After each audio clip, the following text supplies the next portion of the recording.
What's up, y'all? Yes, my husband has bought this dog a dang on pool.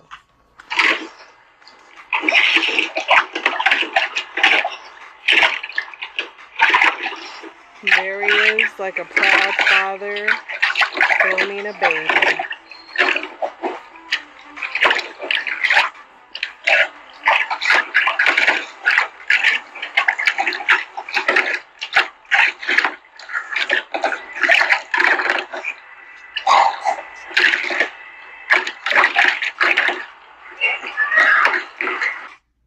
I mean, if you want to get reincarnated as my dog, I want to be reincarnated as my dog.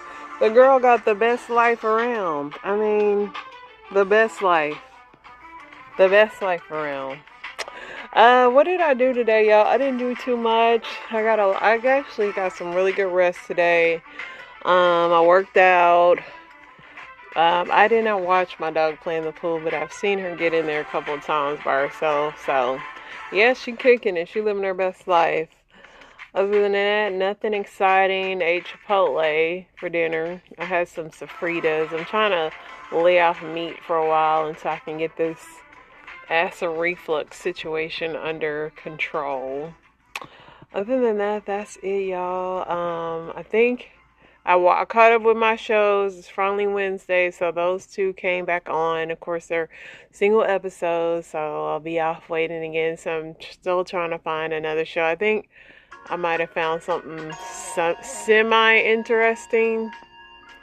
It ain't like the best of the best, but you know, it is what it is. Of all the things, all the shows they put out and all the access we have to stuff, it's just a lot of trash out there for real. Stuff gotta really pique my interest. But yeah, that's about it, y'all. Sister's back in town, so she's yapping my ear off. And yeah, that's it. Nothing really exciting today. So let's go ahead and hop into this news. Residents of a mobile home senior community in Ohio are frustrated with rising costs from its new owner, financed by Freddie Mac. The governor-sponsored enterprise are not buying food or eating properly. They're so worried about rent. Rent is just crazy, y'all. That federal-backed financing, all these companies that's buying these homes, it's just crazy. Recent movies and TV shows have made it clear Asian Americans are no longer chasing the opportunity to be merely included. Instead, diaspora storytellers are increasingly defining mainstream culture while creating their own spaces. Yeah, that's what's all over Netflix right now, I'll tell you that. I hate when I do that. Let's see. Most Latinas say they feel pressure to succeed at work, provide for their loved ones at home, while also juggling cultural expectations such as housework and living up to beauty standards. Welcome to the minority club. I think every minority feels like that. A New York City organization is giving free coding classes to students who live in the city's public housing, home to more than 500,000 low-income families. That's smart. Except for coding changes every 5 seconds. A nationwide electricity outage struck Ecuador on Wednesday, leaving the nation of 18 million in the dark. Dang. Black women who develop high blood pressure before the age of 35 may have triple the risk of having a stroke by middle age. In the past 4 years, the Asian American eligible voter registration population grew by 50%, making them the fastest growing electorate in the U.S. Jonas Frey created Appointment Trader after a frustrating day at the DMV. He quickly saw a demand to skyrocket, but not for DMV appointments, for restaurant reservations. Turns out a lot of people are willing to pay for access to elite dining experience. Smart. Lots of Asian American news for some reason. The Bachelorette to Love is Blind reality TV showing the world what healthy black love looks like. I don't know. I still say that is not true. More toxicity than anything. A human arm found on an Illinois beach has been identified as belonging to Sade Robinson, a 19-year-old Milwaukee woman who was dismembered after she went on a date with a man now suspected of killing her. That's crazy that he just threw her body parts everywhere. A 25-year-old man has been arrested in connection with a violent child sexual attack that has terrorized New York City's Queens community for days and shocked the New Yorkers throughout the city. Puerto Rico is aging faster than most places on Earth, according to researchers. Older adults who would traditionally rely on family or for care are increasingly find themselves alone and more dependent on caregivers. A group of polar bears in Greenland have been able to survive without much sea ice, offering hope for the species. Well, you know, creatures evolve. Supreme Court justices are set to decide a series of blockbuster cases before the current term ends. A father from Georgia has been released from prison 10 years after his toddler died in a hot car, a case that the media global headlines after prosecutors accused him of murder. Yeah, that is so, like, would be a hard case to decide because some people really do be forgetting their kids in a car. United States-born kid Fuller J.J. Rice, who was representing Tonga, has died of a diving accident. I think I read about that the other day. Just makes it more exclusive, Travis Kelce said in reaction to a typo on Super Bowl whatever ring. He said, who cares? Former NBA star Nate Robinson, who was diagnosed with kidney disease 18 years ago, says he knows he will die if he doesn't find a kidney donor soon. Hope you find a kidney, old Nate.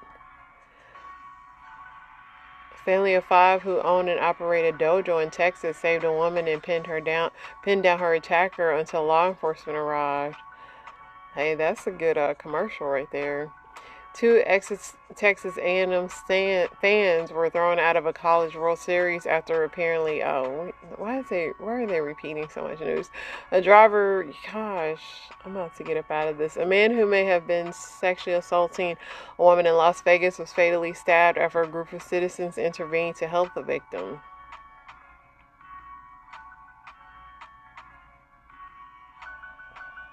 TikTok has removed the blue check mark and people are going crazy. A 64-year-old Missouri woman with a history of mental illness has been declared innocent by a judge for a murder that she had spent more than 4 decades behind bars for. They're just ready for her to get out, huh? A nasty fungus can take control over a cicada, producing amphetamine in a critter and making them hypersexual, thereby fueling the parasite's spread. Wonderful. Collecting sex-crazed zombie cicadas on speed. Wonderful. A boater found 65 pounds of cocaine worth of estimated $1 million floating in the Florida Keys. He just didn't know who to turn it into. Los Angeles rookie Cameron Brink tore her ACL in her left knee. Ouch. Louisiana has become the first state to require that 10 Commandments be displayed in every public school in a classroom.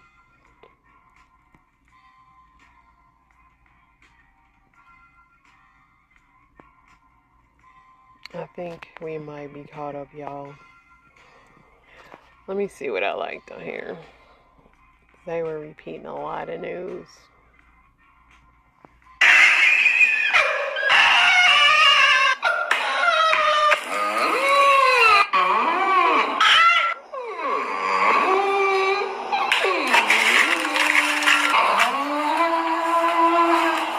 Mãe, comprei pra tia. Tia assistiu o filme? Obrigada.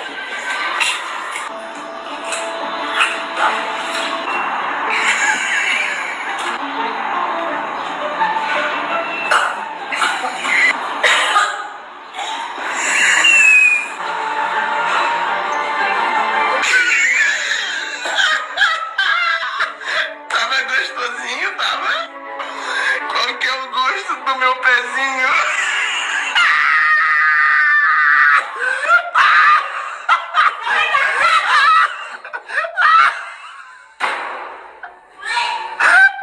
If he really did that, it is divorce and death for him immediately. That's disgusting. So that was it as far as that stuff goes, y'all. Let's see what's going on TMZ.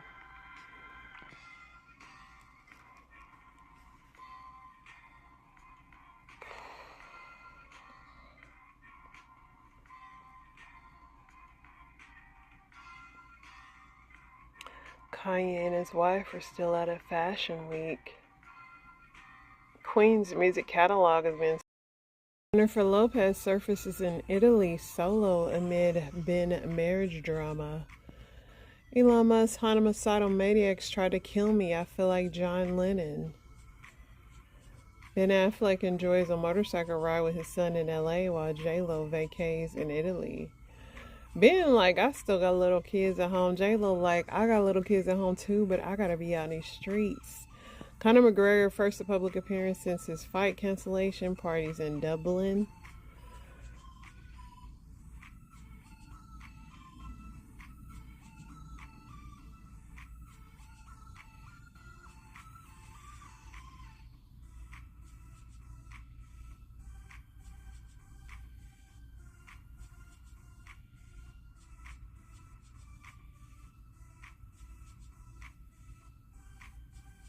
Remy Ma, who's a rapper, her son was arrested in a murder charge. She said her son is innocent.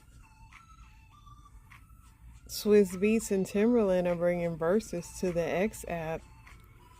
Fans say leave it in quarantine. People will still watch it. People are bored. They always watch something. Ashanti and Nelly are already married. They've been married for months, so people can rest assured because everybody was like, she having a baby and she ain't even married. She's married now. She's married now.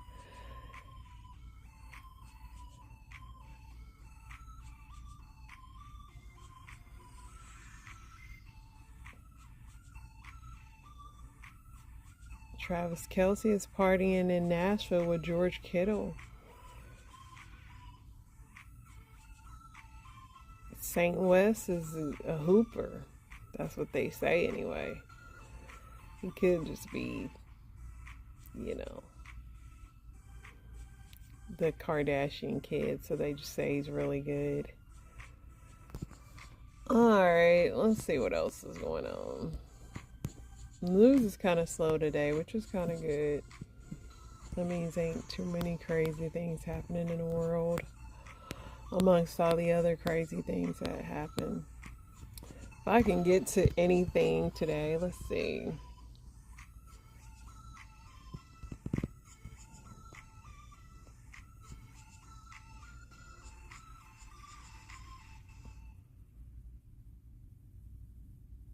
I'm not solving any riddles.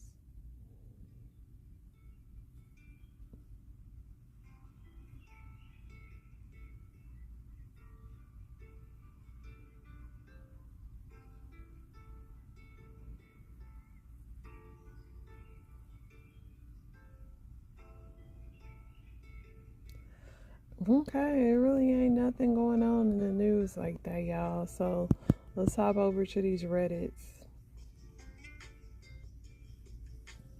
Might be another short one today because I don't even think I captured that many story times. It wasn't too much popping today.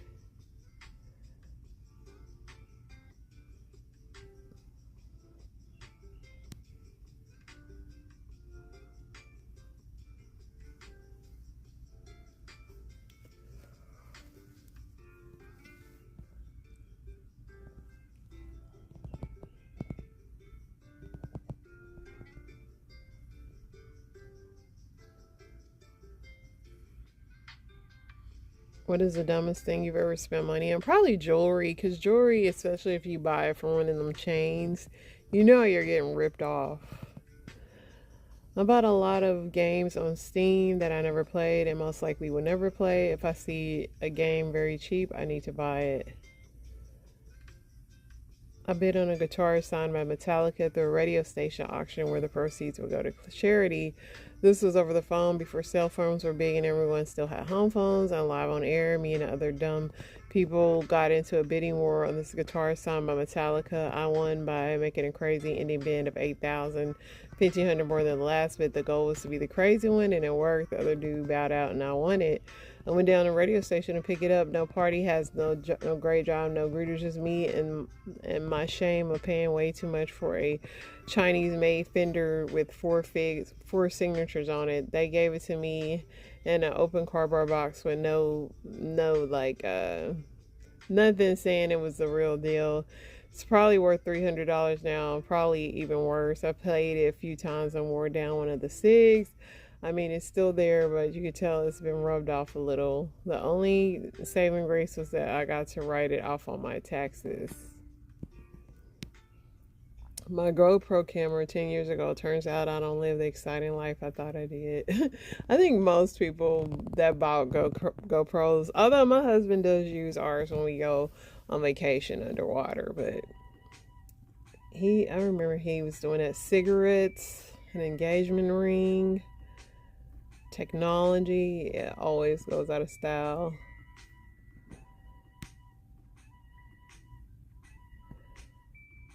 A life-size Danny DeVito cardboard cutout. I use him as a seasonal decoration. So right now he's wearing a flower crown. In the winter he becomes a Christmas tree. Panera. DoorDash. Crack cocaine. They say Hunter Biden looks good for being on crack. Somebody said my ex-girlfriend. Never loan money to friends. You'll never see it again. Somebody said a Porsche.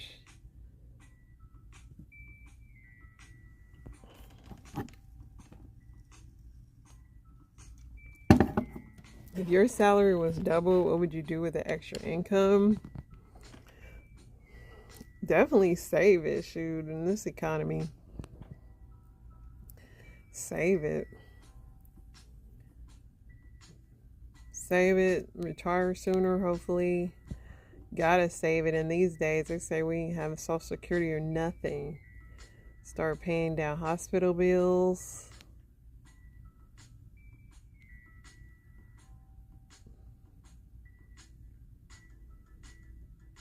Yeah, mostly everybody is talking about saving. Definitely some vacation in that. Somebody said more liquor.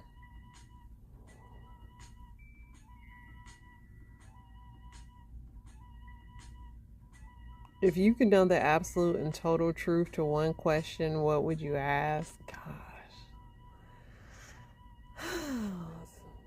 That's hard.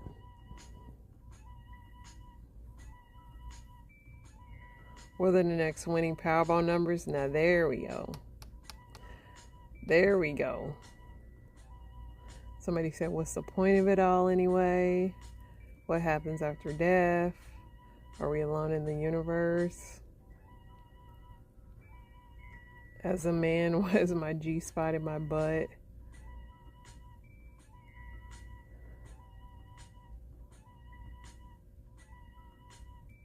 Who is my soulmate?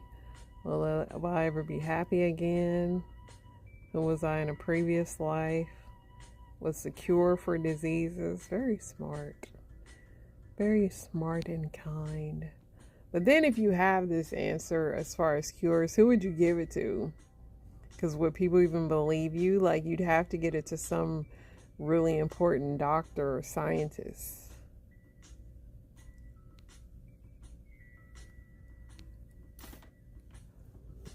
Shoot, I want to know a rich person's PIN number.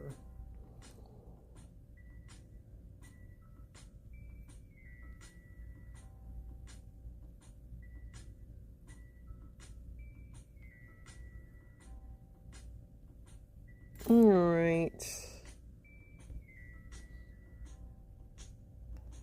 Let's get into Am I the A-hole? See if these are any better today. Am I the a-hole for breaking up with my girlfriend when she tested me? When I was 16 years old, my girlfriend broke up with me. I was pathetic and begged her to change her mind. I thought I was in love and couldn't be without her. I was an idiot. I'm now 25 and I have promised myself I would never do that again. Excuse me. I have had several relationships and a few hookups. And when they end, I'm sad but not weak. I had not been with my girlfriend for a year and a half. We met at a social function for people in our line of work. We hit it off and started seeing each other and made it exclusive. Recently, we had been talking about moving in together.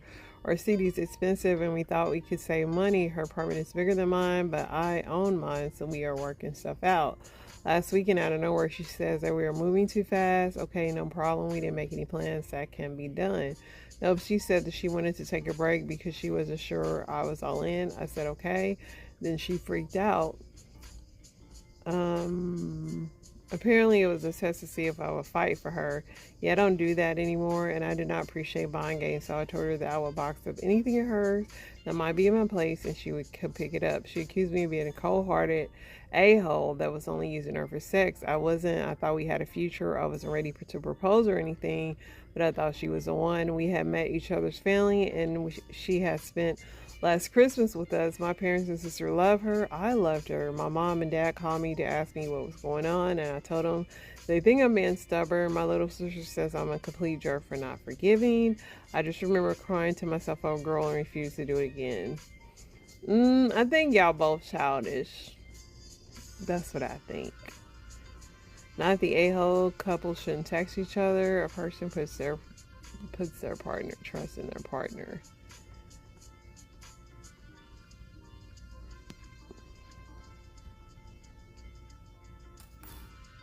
Nah, not the a-hole, and F your family's opinion too. It's not up to them to deal with that.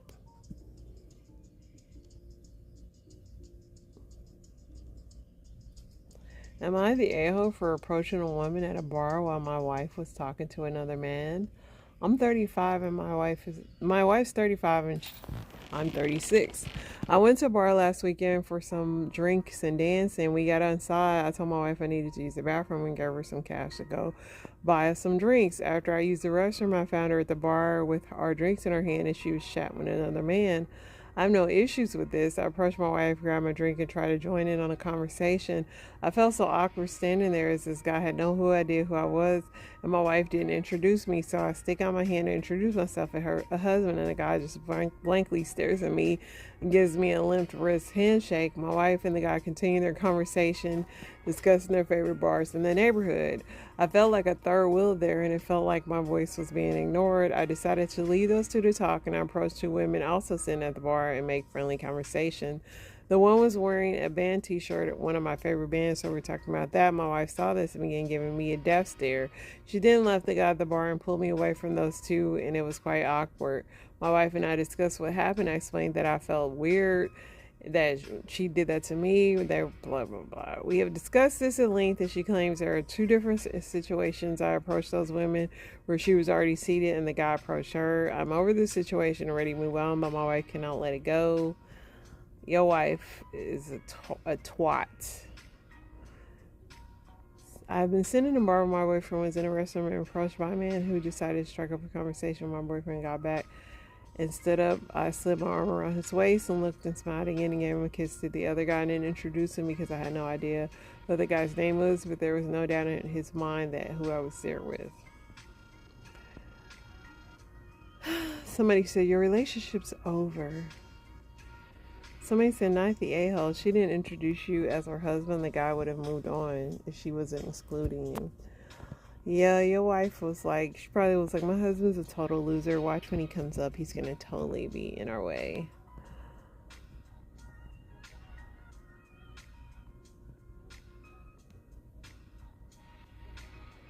My family forgot I was a father. So literally both kids and my wife, who were reminded repeatedly over last weekend, forgot Sunday was Father's Day. Did they not watch TV or go on social media? No, anything. Literally F all. My wife, after being asked the next day, admitted she remembered, but not until 2 hours before I went to my third shift job. And then she remembered she admitted she texted her stepdad, but close to say nothing to me.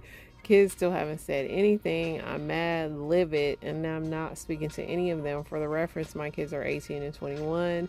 I've been married to the mother for her for 22 years and never forgot any of her birthdays, Mother's Day, etc., which I despise because of its proximity to my own birthday and way my parents used to essentially tell me I didn't deserve a birthday celebration, blah, blah, blah. Am I the a-hole? Kids and wife are certain I am, and I should apologize. No, they the a-hole for forgetting, but don't don't like put too much stock in Mother's Day and Father's Day, because I know we put all our pressure on ourselves to feel like we got to be celebrated. Now, do your wife treat you good the other 364? That's what I would be concerned about. Somebody said, shoot, man, I give my dad a card on Father's Day and he has dementia.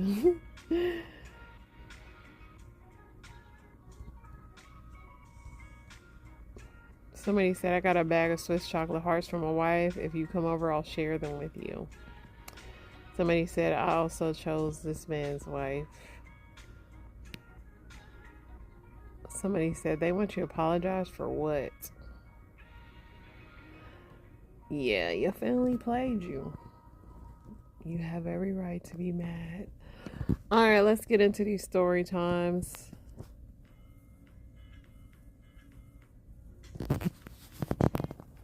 Those of you who haven't heard this already, there is a $75,000 bonus if you sign up for the military and you're a senior. This is legit. I looked it up. It's kind of crazy that they're actually doing this, but it's paid 33% after you finish boot camp, and then it's paid another 33% after you finish your schooling, and then the final portion comes at the last, when you get your certificate for whatever job title you're going to get, or however they do that. But yeah, they're paying $75,000 bonus as a senior to join the military, which is kind of crazy, but I guess with the numbers of the military way down, they're trying to entice people to come back, I guess. I would never do that, just because the administration that's there and the projection they're showing is for sure we're going to have some kind of conflict. And to me, it's not about... So I heard about this. I also heard they were upping the age to 44 now. You can like enlist at 44. Interesting. I know a lot of old people that'll go back in the military. Them really old people, they will go back to the military. I mean, some of them old people are in better shape than the young people, but I say if you still in shape and you can serve this country, knock yourself out. Houston police looking for two persons of interest in the murder of a 12-year-old girl as a search for her killer continues. These are brand new photos tonight of the men homicide detectives want to speak with. They were released in the last 2 hours. KPRC2's Bryce Newberry spoke with a family member, and Bryce is now live at HPD headquarters tonight with their hope for justice. Bryce. Keith, Daniela, tonight we've just learned that young girl died due to strangulation. The grandmother tells me this is all a nightmare. And as the medical examiner's office continues working tonight to officially identify this murder victim, the family is hoping and praying that it isn't her. When a 12-year-old girl left her North Houston apartment Sunday night, her grandmother says her mother tracked her phone to this creek off Rankin Road. What she found has been too emotional to talk about. We should not have to worry about 12-year-olds being raped and murdered in the city of Houston. Horrible. Detectives want to talk to these two men, now identified as persons of interest, after investigators spent hours back in the neighborhood and at this gas station Tuesday, combing through surveillance video. She's like almost an regular. Christian Goffney is a clerk, a father himself, and distraught over what happened. She was a very nice little girl. But to whoever needs to hear this, that what was done was not necessary. After police say she snuck out of her house Sunday, the mayor says she had a phone call with her 13-year-old boyfriend. It appears that he last talked to her at a convenience store around midnight. Heard her talking to two grown-ups. It's not clear what happened next, but around 6 a.m. I just happened to look, and she was there. I thought it was a mannequin. Billie Jean Jackson drove by, spotting her body in this creek. She called 911. It's not something you expect to see anywhere. And like I said, being a mom and a grandma, it's scary. They had recently moved to the area, the girl's grandmother says, describing her as quiet, independent, smart, and sweet. She dreamed of being an actress, deeply loved music and her brother, but now investigators are hoping these two men can help them figure out what ended her young life. And tonight, the family is desperate to get whoever did this off the streets, telling me they want justice and prayers. Investigators tell me the girl and the men in those images did not arrive at the store together, but instead, it's believed that they crossed paths once there at the store. Investigators say that they were the last ones to see her, and it's not believed right now that they left the area soon after. If you have I'm sad. You gotta talk to your kids about that sneaking out stuff, because I get they want to go out and do whatever, but it's some real freaks and creeps out here, man. That's my heart says. No. Yes. Nobody's supposed to be here but you came along and changed my mind, my mind.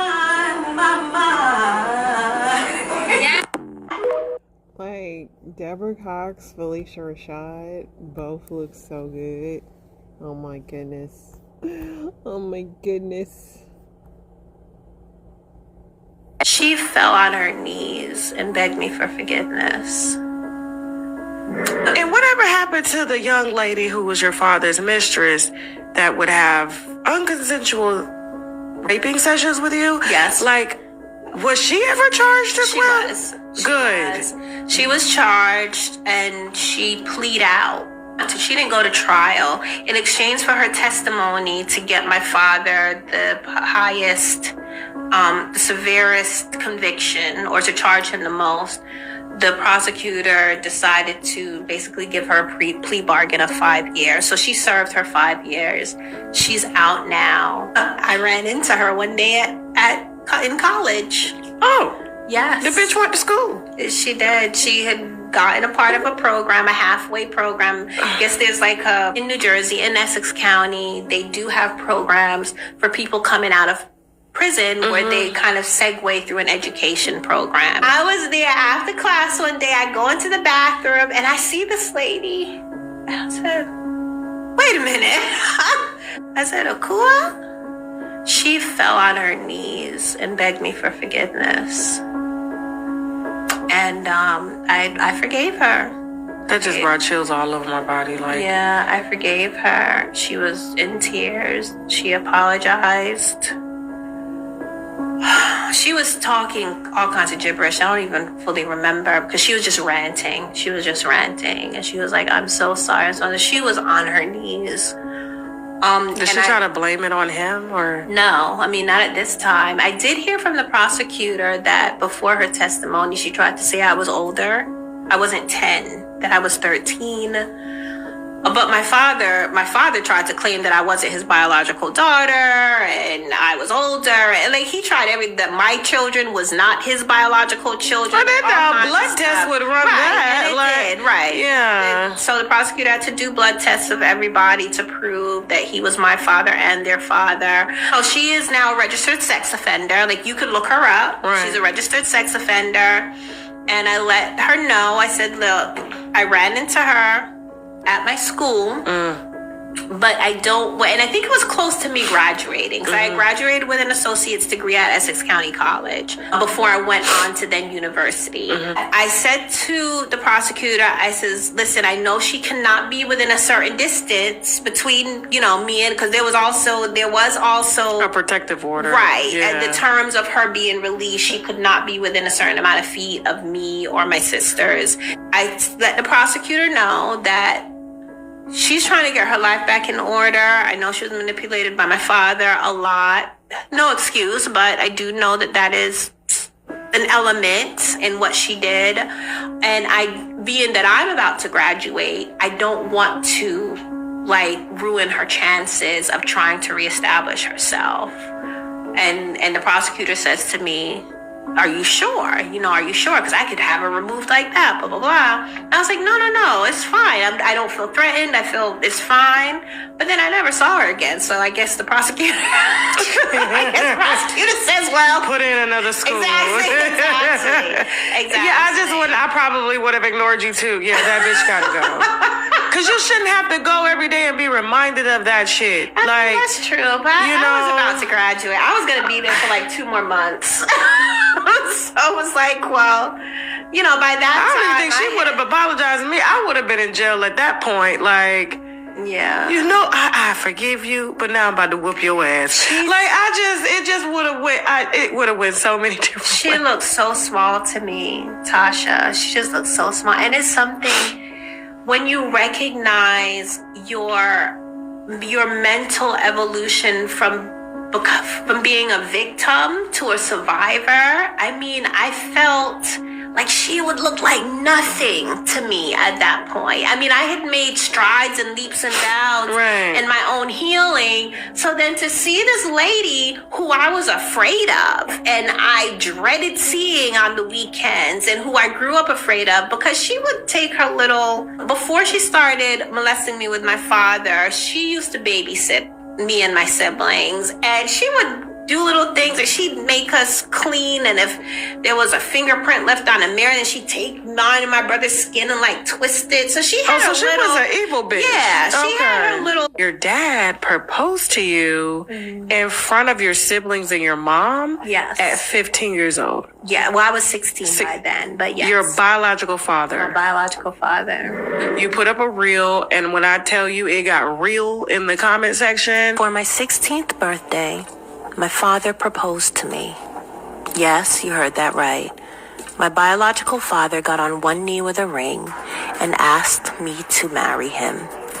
Surrounded by my mother and my 6 siblings, we stood in the library of the construction site we called home, and I didn't answer. Pregnant with my first child by my father, I cried. Ironically, he thought they were tears of joy. He'd spent the last 8 years brainwashing me through various types of abuse and assumed I'd conformed. But little did he know, escaping him was a hope I refused to let go of. I lost the ring.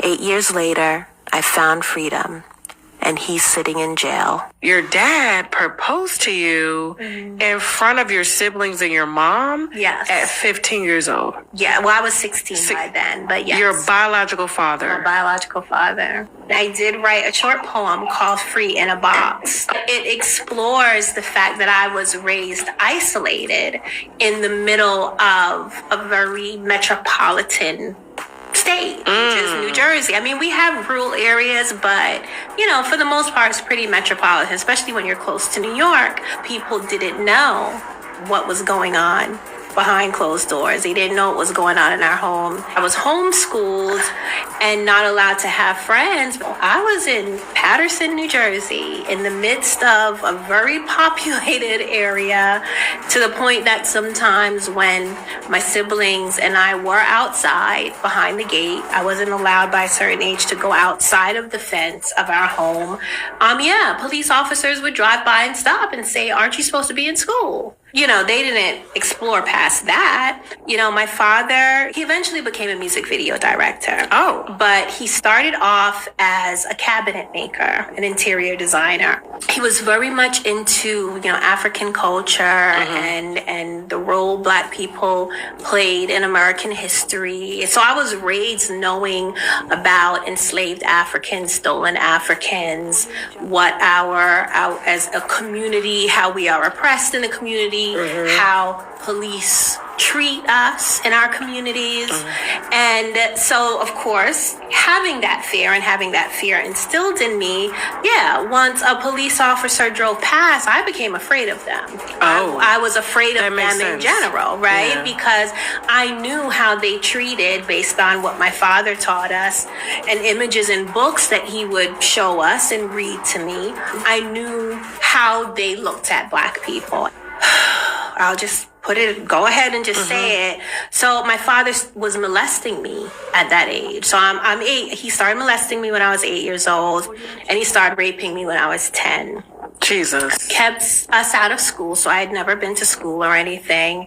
And as the abuse got worse over time, as I got older, he then would not allow me to go outside, wouldn't allow me to play with other kids, and eventually got to the point where I was not allowed to speak to my extended family. So I was cut off from my aunts and my uncles, my cousins, my grandmother. And it was only you. Well, it started with only me.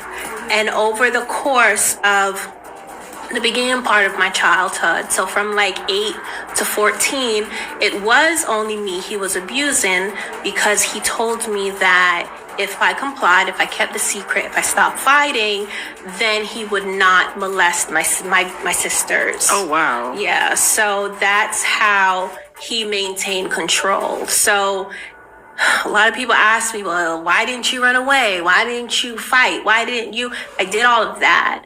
But then he interjected these modes of control. One was that he would hurt my mom. He would kill her. He would beat her. And I witnessed him beating her. He was abusive to my mother.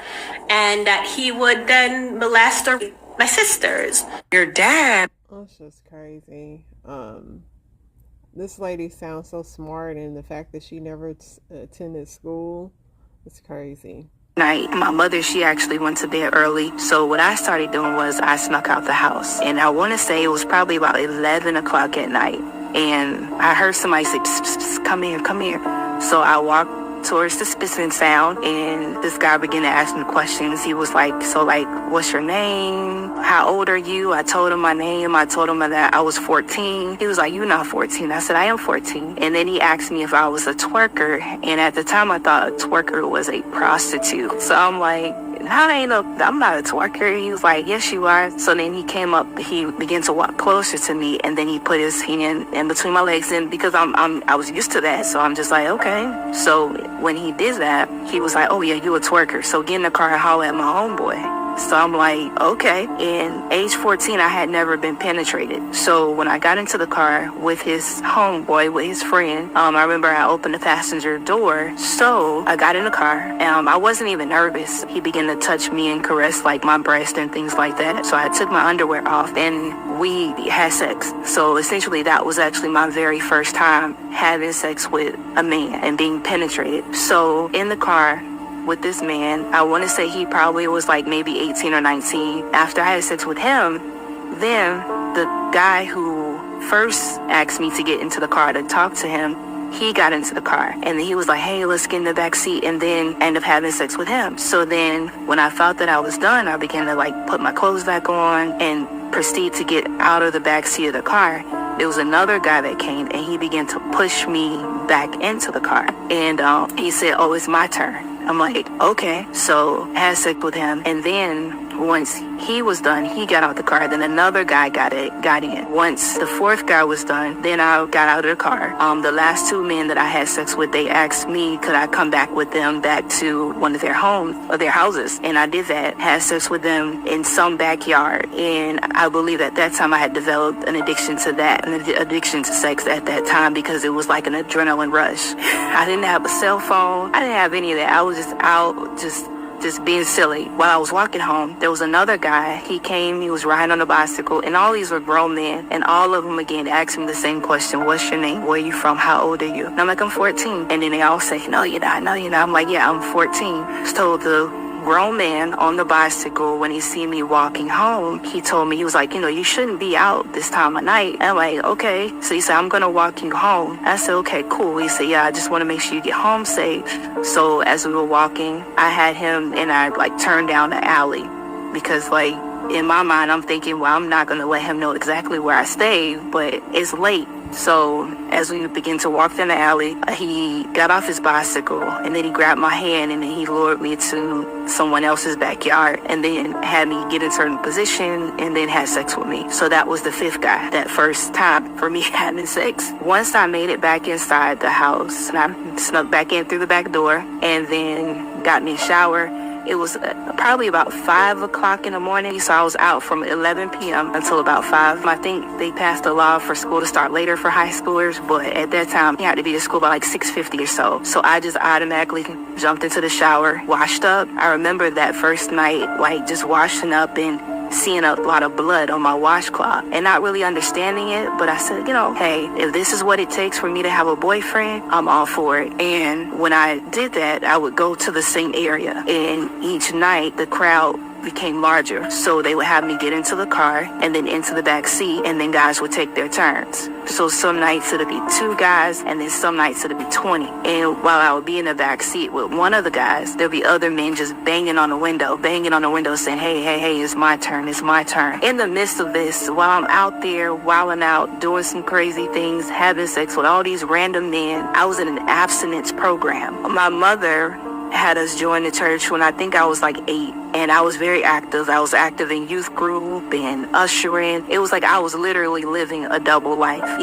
Sometimes even after class, some of the guys might be waiting for me, whether at the other house or in the car, or they'll be waiting for me in the bathroom, and then I would have sex with them in those random locations. And my parents, the whole time, they're thinking I'm going to the abstinence program. And I was so well at what I did, I excelled even in the abstinence program, that they had me become to speak at one of the main events because they really admired just who I was, but not knowing again that I'm getting buck wild. Eventually, with all of that, walking out, doing all that stuff, it was one day I just decided I didn't want to do it anymore.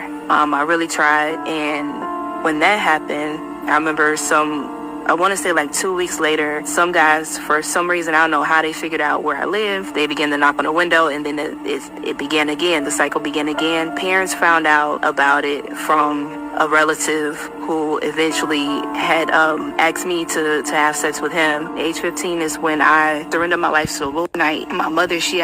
Child. And they had her in the church and everything. Oof. This is what my kitchen currently looks like, because we had to empty out everything out of our pantry. I'll show you why. For real, everything is out. I just started putting things away. But I have a question, and I could use TikTok's help, because this is terrorizing me. What the hell kind of bug is this? Why are there 500 million of them in our red pepper flake? I'm terrorized to see where else they are. We found them in oatmeal, but why are they here? Why are they in the red pepper flake? It is spicy. Does anyone have any idea what this is? This is gonna haunt my dreams. I have every sealed container you can imagine. And what the hell? I use sealed containers for everything possible. And what the hell is that? I found it in here, too. My God. Help. This is not how I thought I'd be spending my Saturday afternoon. That was freaking me out, dude. I definitely checked my pantry because, If you see one of these in the parking lot of your favorite store, whether it's department store, grocery store, a gas station, just know that it's placed there because of high crime activity. These are called lot cops, and oh my goodness, I saw one at one of my favorite Kroger's, and this Kroger only been around for 4 months. And I was shocked. I was like, not the Super Kroger, but the lot cop. And then I told my man, I'm like, you would never see this at Whole Foods. And he got a little upset. He was like, yes, you would. You would see it at Whole Foods. They have their own surveillance cams. I'm like, yeah, but you don't see the lot cop there. Goddamn. This music cracked me up. What kind of movie haven't you done that you still want to do? I haven't done porno.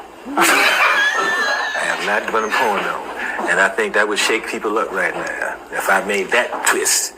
What kind of movie? Eddie, you would shake us up, especially if you titled it, My Girl Wants to Party All the Time, Party All the Time, Party All the Time. All right, y'all, let me get up out of here. Pray for these children, y'all. These children in these streets, Lord. Pray hard, y'all.